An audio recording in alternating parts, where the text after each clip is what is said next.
Hello, hello, hello and welcome to another video. তো এখন আমি কথা বলবো রিসেন্টলি রিলিজ করা একটি বাংলা সিরিজ ভার্জিনপুর সিরিজটা নিয়ে। সিরিজটা ক্লিকে রিলিজ করেছে 16ই জুলাই। 5টা মতো এপিসোড আছে সিরিজটার, আধ ঘন্টা অ্যারাউন্ড এপিসোড এক একটা লেন্থ। সিরিজটাতে আছে ঋতব্রত মুখার্জি, সত্যম ভট্টাচার্য, শার্লি মোদক, নিশান্তিকা দাস, বিশ্বজিৎ দাস, দেবপ্রসাদ হালদার এবং আরো অনেকে। সিরিজটার ক্রিয়েটার জয়দীপ ব্যানার্জি, নট জয়দীপ মুখার্জি। এ কিংবা ডিরেক্টর জয়দীপ মুখার্জি উনি নন, ইনি অন্য লোক, জয়দীপ ব্যানার্জি। তো সিরিজটার গল্পটা কি? তো জিতেন্দ্র বা জিতু, যার ডাক নাম, যে ক্যারেক্টারটা প্লে করছে ঋতব্রত, সে গ্রামে থাকে। তো গ্রাম থেকে সে আসছে ভার্জিনপুর বলে জায়গাটাতে কলেজে পড়তে, এবং সেখানে এসে তার সাথে বন্ধুত্ব হচ্ছে রাই বলে মেয়েটা, দেবাদা যে ক্যারেক্টারটা প্লে করছে সত্যম ভট্টাচার্য, এদের সাথে বন্ধুত্ব হচ্ছে এবং জিতু জড়িয়ে পড়ছে প্রেম, কিডন্যাপিং এইসবের মধ্যে। তার পরবর্তীতে কি হচ্ছে না হচ্ছে সে জানতে গেলে আপনাদেরকে ক্লিকে সিরিজটা দেখে ফেলতে হবে। তো কেমন হয়েছে সিরিজটা? এবার এই সিরিজটা সম্বন্ধে আমি জানতে পেরেছিলাম বিকজ অফ দ্য ট্রেলার। আমি আগে বলে দিই, আমি অন্য ভিডিওতে বলেছি I don't watch trailers much, আমি ট্রেলার্স দেখি না, বাট এটা আমি ট্রেলারটা দেখেছিলাম because of the name. Yes, আমি দেখলাম ঋতব্রত আছে, সত্যম আছে, and then I saw the name, I thought আচ্ছা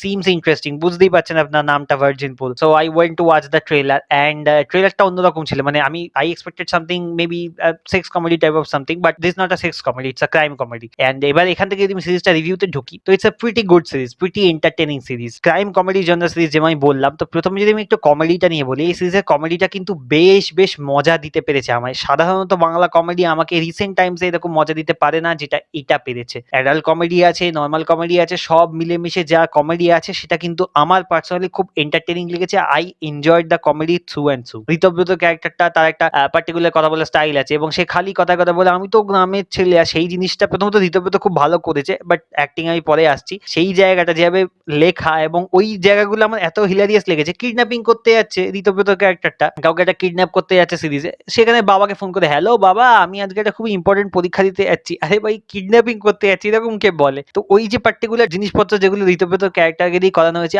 আই লাইক দোস। আর ঋতব্রতর সাথে রাইয়ের যে একটা বন্ধুত্ব বা ছোট্ট প্রেম গড়ে উঠছে সেটা ভাল লেগেছে। হ্যাঁ, সেখানেও কিছু ফ্লজ আছে, ফ্লজ আমি পরবর্তীতে আসছি। ঋতব্রত যে ক্যারেক্টার জিতু, তার সাথে দেবাদার মানে সত্যমের ক্যারেক্টারটার বন্ধুত্ব, সেটাও ভালো হয়েছে আমার মনে হয়েছে। আচ্ছা, কমেডিতে আরেকটা সিন আছে, একটা পুলিশ অফিসারের ক্যারেক্টার আছে, সেই ক্যারেক্টারটি এক জায়গায় গেছে একজনের বাড়িতে, যার ফোন চুরি গেছে, এবং সেই লোকটার ফোনটা অ্যাকচুয়ালি বাবার ফোন ছিল, তার ফোন চুরি গেছে, এবং সেখানে ওই ফোন আর বাবা নিয়ে একটা হেভি কমেডি সিন আছে। ওইটা আমি সত্যি খুব মন খুলে হেসেছি। আমি অনেকদিন পরে এমন একটা ভালো মজার সিকোয়েন্স দেখে এত হাসলাম সত্যি। ওই সিকোয়েন্সটা হিলারিয়াস সিকোয়েন্স ছিল, দারুণ সিকোয়েন্স ছিল, হেভি মজা আসছে ওই সিকোয়েন্সটা দেখে আমার। এবং ওই পুলিশের ক্যারেক্টারটা বেশ ভালো ছিল। আচ্ছা, আরেকটা ক্যারেক্টার আছে যে অ্যাকচুয়ালিতে সিরিজে বলা যেতে পারে অ্যান্টাগনিস্ট, বোম বাবুর ক্যারেক্টার। তার মধ্যে একটা ইউনিক ব্যাপার আছে, সে কোট বলে, ফেমাস ব্যক্তিদের কোট গুলো উল্লেখ করে, এবং সেই জিনিসটা যেভাবে করা হয়েছে সেটাও কিন্তু আমার মজা লেগেছে দেখতে, সেটা আমাকে এন্টারটেন করতে পেরেছে। তার একটা চেলা আছে, তার কাজও ভালো। আচ্ছা, সিরিজের শুরুর দিকে যখন ঋতব্রত একদম ভার্জিনপুরে ঢুকছে, সেখানে একটা দোকান আছে, সেই যে দোকানদারের যে অভিনেতা, তাকে আপনারা চেনেন, আমি তার আসলে নামটা জানি না, বাট ওই যে সিরিজটা নিকশ ছায়াতে যে একটা ভাদুরী মশাইয়ের হয়ে যে কাজের লোকটি যে অভিনয় করেছিলেন উনি, আমি তার নামটা জানি না আনফরচুনেটলি, বাট উনি এখানে আছেন। তো তার একটা ক্যারেক্টার চ্যাংদা বলে, মানে সে খালি আর কি ওয়েব সিরিজের স্ক্রিপ্ট শুনছে, এইসব কাজকর্ম করে, সেই জিনিসটা খুব তার কম রোল, কিন্তু যেটুকু আছে সেই জিনিসটা আমাকে কিন্তু মজা দিতে পেরেছে।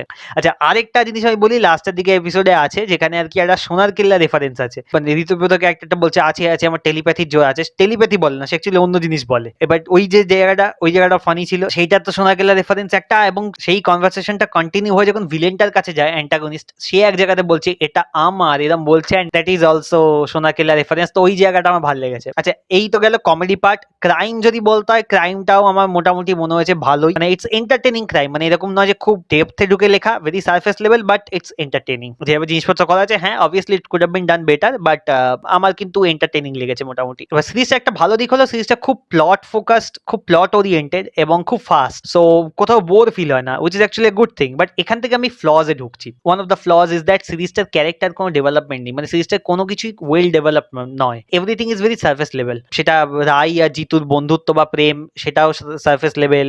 জিতুর ক্যারেক্টার একটুখানি যে চেঞ্জ হচ্ছে বা সামথিং, মানে খুব বেশি চেঞ্জ হয়ও না, অল্প ডেভেলপমেন্ট হচ্ছে এন্ড অল, সেটাও সারফেস লেভেল। সে যে কিডন্যাপিং এ জড়িয়ে পড়ছে সেটাও খুব তাড়াতাড়ি হয়, everything is very fast, and তার জন্য মানে দেখতে ভালো লাগে, বাট তার জন্য মুশকিল হচ্ছে কি ডেভেলপমেন্ট হয় না কোনো কিছুই ঠিক করে, উইচ ইজ আই থিঙ্ক আরেকটু টাইম দিলে মনে হয় সিরিজটা বেটার হতো। ডিরেকশন, সিনেমাটোগ্রাফি খারাপ না, সিরিজটার লুক অ্যান্ড ফিলটা খুবই নর্মালি লাগে দেখতে, বাট এই সিরিজটা সেরকমই লুক অ্যান্ড ফিল আমার ঠিক আছে, ডিরেকশনও খারাপ নয়, ঠিকঠাক। আর অ্যাক্টিং নিয়ে যদি বলতে হয়, অ্যাক্টিং কিন্তু ভালো লেগেছে, ঋতব্রত, সত্যম, শার্লি সবার অভিনয় ভালো লেগেছে। বোমবাবু যিনি অভিনয় করেছেন তার অভিনয় ভালো, পুলিশের যে ক্যারেক্টারটা তার অভিনয়, আর এবং ওই ফোন আর বাবার ওই সিনটাতে একটি মোটা মতো লোক আছে তারও যে অভিনয় হয়েছে সেইটাও কিন্তু তার কমেডি পারফরমেন্সটা পছন্দ হচ্ছে। স্পেশালি আমার হচ্ছে ঋতব্রতর কাজ খুবই ভালো, তো একটু সিরিয়াস টাইপের রোল, বাট ঋতব্রত যে করেছে মানে আমি গ্রামের ছেলে ওখানে যে যেরকম ডায়লগ ডেলিভারিটা করছে সেটা কিন্তু আমার অ্যাকচুয়ালি মজা লেগেছে, আমার হাসি পেয়েছে। সিরিজের গল্পটা আমি যদি একটুখানি জিনিস বলি, তো গল্পে কিছু কিছু জিনিস হলো রেভেলেশন বা টুইস্ট রেখেছে যেগুলো একটু ফিগার আউট করে ফেলা যায়, মানে it's not that hard to figure out, সেটা মোটামুটি আন্দাজ করে ফেলা যায়, বাট ঠিক আছে, মানে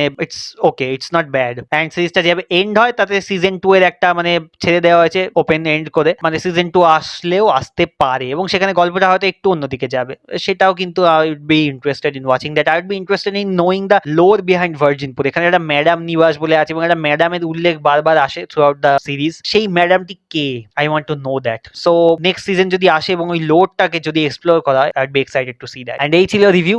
আমার তো বেশ সিরিজটা মজার এন্টারটেনিং সিরিজ মনে হচ্ছে। আপনারা যদি একটা বেশ ভালো হাসির এন্টারটেনিং এনজয়েবল সিরিজ দেখতে হয় তাহলে ডেফিনেটলি আপনার সিরিজটা চেক আউট করুন, ক্লিকে পেয়ে যাবেন। সিরিজটার আমার রেটিং দিতে বললে আমি সিরিজটাকে 3.5 আউট অফ 5 স্টার্স দেবো। এই ছিল আমার রিভিউ। যদি ভিডিওটা ভালো লাগে থাকে লাইক, শেয়ার, সাবস্ক্রাইব। সিরিজটা যদি দেখে থাকেন কেমন লাগলো কমেন্ট করে জানান, ভিডিওটা কেমন লাগলো ডেফিনেটলি সেটাও কমেন্ট করে জানান, and I will see the next video. Good bye.